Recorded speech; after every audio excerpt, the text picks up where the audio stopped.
ఇది మ్యూటేషన్ కాగితం అండి. నిన్న 5వ తేదీ సాయంత్రం చనిపోయిన మనిషి పేరు మీద మ్యూటేషన్ కట్టించుకున్నారు. ఇది ఆ మనిషి చనిపోయాడనే ధృవీకరణ పత్రం. ఇది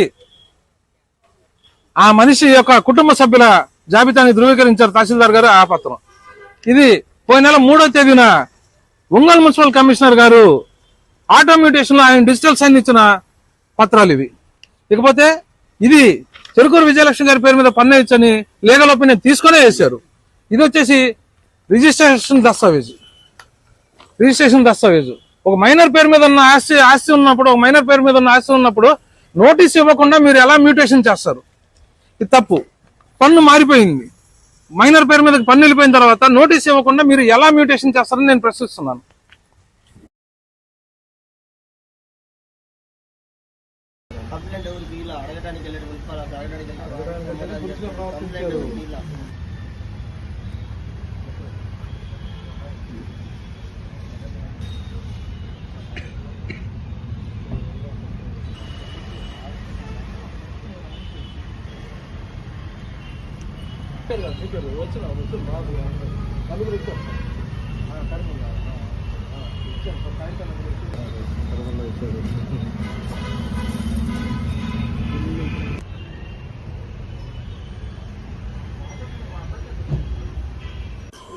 నమస్కారం అండి.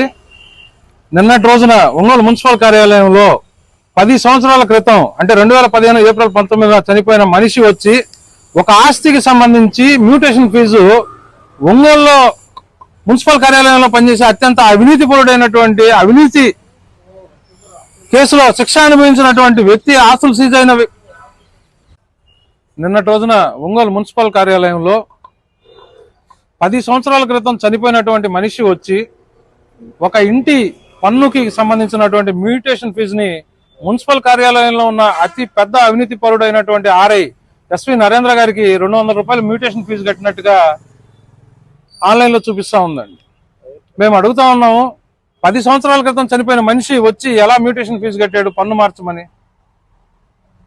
అతని పేరు మీద డాక్యుమెంట్ కూడా లేదండి. గతంలో ఇదే ఇంటికి సంబంధించినటువంటి మా అమ్మగారైన చెరుకూరు విజయలక్ష్మి గారి పేరు మీద పన్నేమని అడిగితే లీగల్ ఒపీనియన్ తీసుకోవాలి అన్నారు. లీగల్ ఒపీనియన్ తీసుకున్నారు. లీగల్ ఒపీనియన్ తీసుకున్న తర్వాత మా తల్లిగారైన విజయలక్ష్మి గారి పేరు మీద పన్ను వేశారు. తర్వాత మా అమ్మగారు మా కొడుక్కి ఒక గిఫ్ట్ డీడ్ రిజిస్ట్రేషన్ చేశారు. ఆటో మ్యూటేషన్ ద్వారా ఆ పన్ను మా అబ్బాయి అయిన చెరుకూరు నరసింహ పేరు మీదకి మారిపోయింది. కానీ ఒంగోలు మున్సిపల్ కార్యాలయంలో అవినీతి కేసులో రిమైండ్కి వెళ్ళేసి వచ్చి ఆస్తులు సీజ్